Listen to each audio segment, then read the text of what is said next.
When you first load your data into the cloud, it can feel like standing on the edge of a massive, unexplored landscape. But before you can actually traverse that terrain or ask meaningful questions of your data, you need an engine powerful enough to process the workload. In Snowflake, this highly scalable compute engine is called a virtual warehouse. By the end of this tutorial, you will know exactly how to provision your own compute cluster from scratch and assign it to your session, so you're ready to start crunching numbers. To understand these engines, let's look at Snowflake's architecture, divided into 3 infinitely scalable layers. At the bottom is the storage layer, securely holding your raw data. Above that sits the query processing layer, where virtual warehouses operate. These warehouses are simply named compute clusters that you can scale up or down on the fly, depending on how heavy your current workload is. Finally, we have the top tier, the services layer. This manages security, authentication, and a crucial component known as metadata. The moment you write data into the storage layer, the metadata layer automatically tracks key metrics, like minimum, maximum, and exact row counts. Because these metrics are pre-calculated and stored at the top level, the system skips scanning massive underlying tables just to find basic aggregations. Instead, your virtual warehouse can ping the metadata layer directly and get an immediate answer. Isolating the compute resources from the data storage and the metadata is what enables Snowflake to execute queries with incredible speed. Let's build one. First, log into your Snowflake account and ensure you're using a role with object creation permissions, like the training role.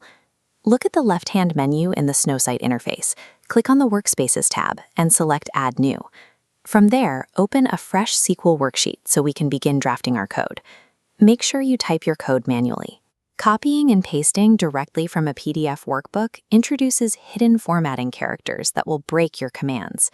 In the editor, type Create Warehouse If Not Exists, Learner Warehouse. Including the If Not Exists clause is a standard best practice. It acts as a safeguard so you don't accidentally overwrite any infrastructure that might already be running under that name. Next, append the parameter warehouse size equals medium. This directly controls the compute power of your new cluster. That single line of SQL is all it takes to define the exact parameters of your cloud-based compute engine. Position your cursor anywhere on that line of code and press Command Return on a Mac or Control Return on Windows to execute it. Because Snowflake handles all the complex underlying infrastructure behind the scenes, your brand new compute cluster is provisioned and ready to go almost instantly. At this point, many users try to run a query right away and get an error. This happens because the current session doesn't know it is supposed to use the engine you just built.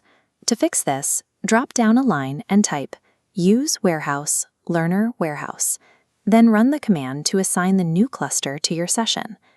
Now we need to verify our context. Look up at the top right corner of the dashboard. Previously, you likely saw a warning banner up there stating that there was no warehouse selected. But now, that interface should clearly display Learner Warehouse as your active compute engine.